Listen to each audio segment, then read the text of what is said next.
Madame Daveu, merci d'être venue continuer à porter ce message encourageant que nous venons de recevoir. Bonjour à tous. Monsieur le Président de l'Université, Monsieur le Président de l'ACEF, cher Christophe et cher Gilles. Vous savez que la ministre s'intéresse depuis maintenant de longues années aux questions de relations entre environnement et santé. Je reviendrai d'ailleurs plus tard sur les composantes du plan national santé-environnement. Mais l'approche santé-environnement que vous avez choisie aujourd'hui est porteuse de nouveautés.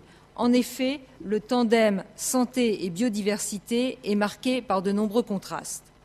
Tout d'abord, santé, un géant politique. Biodiversité, un sujet montant et pas toujours ou pas encore suffisamment prioritaire. Santé, un concept compris de tous.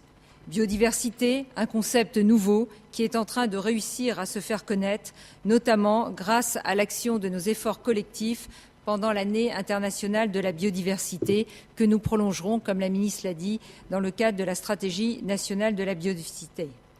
Enfin, des filières professionnelles anciennes, respectées et très visibles, et d'autres qui se structurent et restent encore parfois pas suffisamment audibles.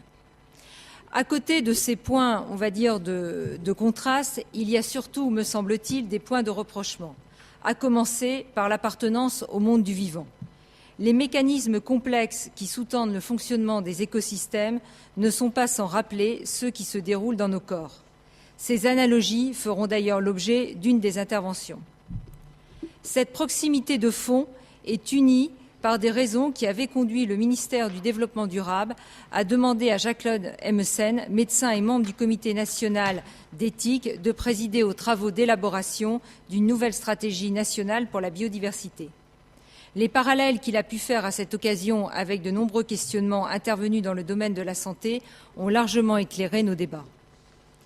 Il a notamment mis en lumière le caractère dynamique du vivant et par voie de conséquence l'importance de s'inscrire dans cette dynamique plutôt que de rechercher à tout prix la fixation des milieux naturels dans un état de référence.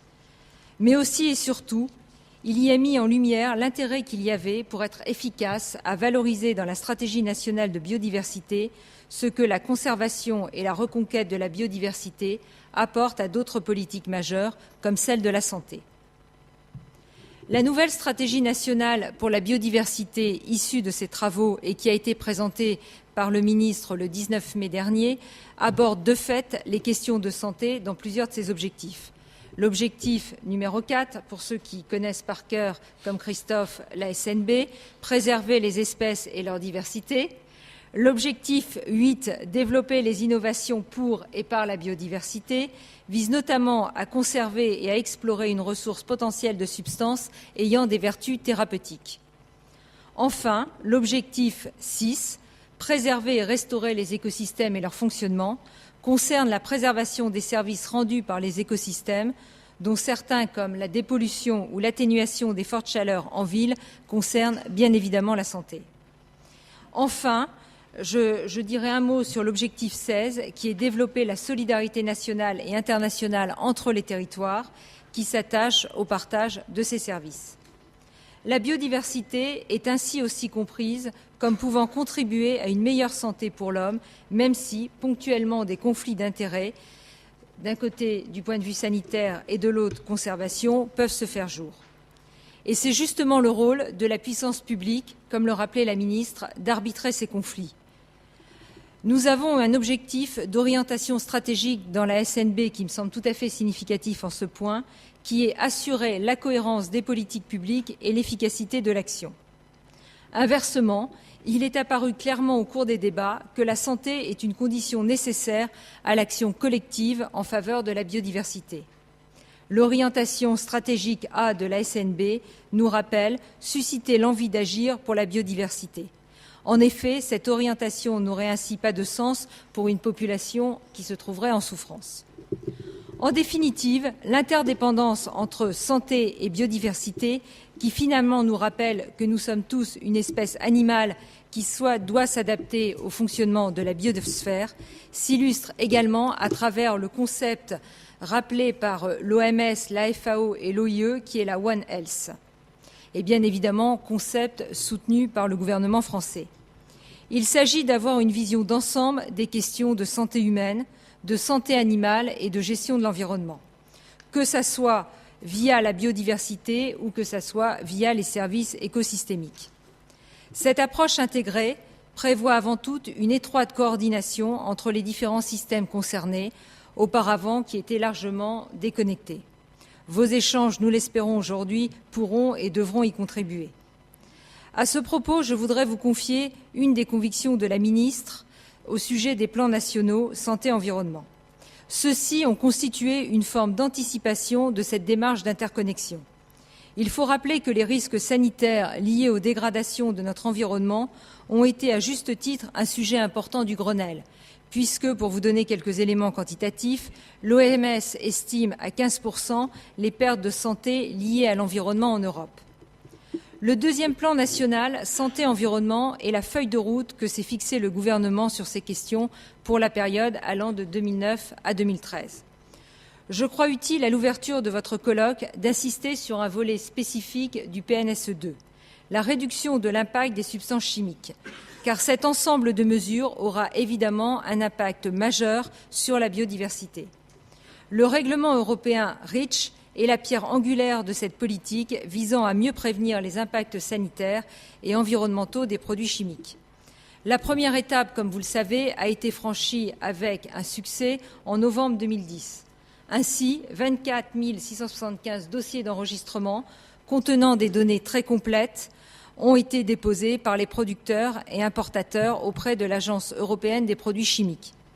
L'enjeu pour les années à venir sera d'exploiter les résultats de cette gigantesque base de données, notamment pour les substances encore mal connues, comme par exemple les perturbateurs endocriniens. Un autre sujet aussi qui a pris une importance majeure, nous le citions il y a quelques minutes, ce sont les perturbateurs endocriniens. Or, sur ce thème, c'est l'impact de certaines substances chimiques sur la biodiversité qui a servi d'indicateur d'alerte quant à l'impact de ces substances sur l'homme. On peut citer par exemple l'impact de certains organochlorés, que sont les PCB ou le DDT, sur les systèmes reproducteurs et immunitaires des phoques de la mer Baltique. Par rapport à ces différentes alertes, on peut dire que les experts travaillent dans le cadre d'une saisine globale de toutes les agences sanitaires faites par le ministère de la Santé dans leur domaine de compétences respectifs. C'est un travail, bien évidemment, de longue haleine. L'INSERM a publié une première synthèse de ces résultats et l'expertise de l'ANSES est attendue pour début 2012. Enfin, sur la pollution des milieux par les produits chimiques, l'action de recherche des substances dangereuses dans les rejets industriels et urbains, RSDE, se poursuit. La surveillance spécifique de listes restreintes de substances propres à chaque secteur d'activité est également mise en place. Les exploitants doivent réaliser des études technico-économiques présentant les possibilités de réduction, voire, j'insiste, de suppression des rejets pour les substances dangereuses dites prioritaires. Cette action a été récemment élargie aux stations de traitement des eaux usées. Toutes ces actions font donc partie intégrante d'un plan d'action national plus global pour lutter contre la pollution des milieux aquatiques par les micropolluants, publié par le ministère donc l'année dernière. Comme vous le voyez, pour terminer, je dirais que le sujet de la conférence est au cœur des préoccupations du ministère de l'écologie et de la ministre en tout premier lieu. Merci encore, Madame Daveu, pour ce message approfondi et qui montre qu'effectivement, même si le sujet, comme vous l'avez dit, est complexe et émergent, nous touchons à des questions essentielles pour tout simplement ce que vous avez dit, l'homme, une espèce animale. On va entrer dans le détail avec un chercheur. Serge, est-ce que tu peux nous... T'en fais pas, les diapos vont suivre. Est-ce que tu peux effectivement nous exposer un peu le sujet ?